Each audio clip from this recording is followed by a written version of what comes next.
Well, welcome, Anita Cleare, to the Substack. It's really great to talk to you because we've been talking on and off for a few years because you are such an expert. In fact, the Times called you they called you among the top five parenting experts in the UK. I have loved all your work. I loved your first book. I also loved this book. How to get your teenager out of their bedroom. It's super, super useful, super helpful, very, very practical. You've got 20 years experience. You're a coach, a parenting speaker, a parenting writer. You're also a mum of two stepchildren and a mum of two, and they're in their 20s, they're grown up. So you have hands-on and professional experience. And I thought what we would tackle today, which is something I get asked a lot on my Instagram and also have been asked here in the survey I did on Substack, is how not to take things personally.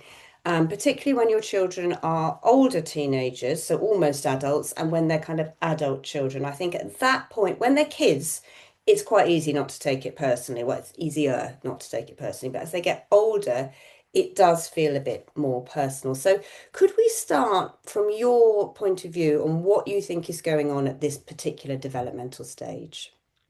Older kids. I talk about the teenagers just being about independence. But when we break that down, there's kind of four different elements to independence that parents need to be aware of. So we've got separation from family, from parents, individuation, which is identity, becoming an individual. We've got assimilation, so that's, fitting in with your peer group, and autonomy, so taking control.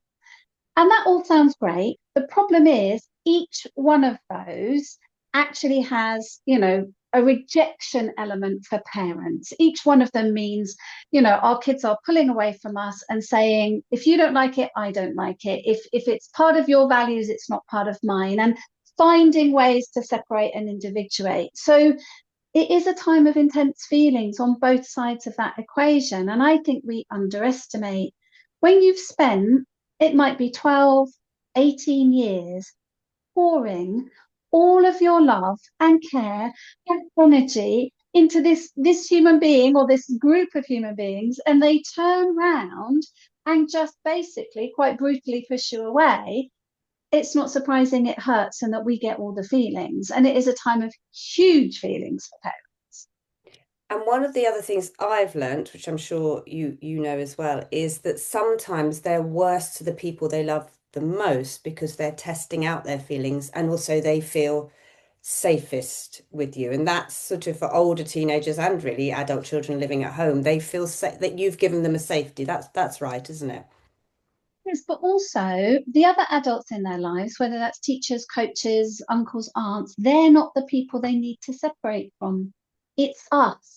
So they really reserve some of that most intense, pushing away and rejection for parents because it's us that they need to kind of feel separate from. So they will often take advice or the same words from another adult and they'll be like, oh, yes, thank you for your wisdom. If we say it, I mean, we just get it thrown back with added sarcasm and, etc. And how do we, I think, as a coach, because you do deal with a lot of parents, how do we begin to learn not to take that personally? What questions could we ask ourselves that might make it feel a bit easier? I mean, I always take a deep breath, walk away, let it settle, don't respond. What are your thoughts? Yeah, and I don't want to pretend it's easy to deal with No. some of those feelings because they're really intense. I think the first thing to do always is acknowledge the feelings you're having and name them.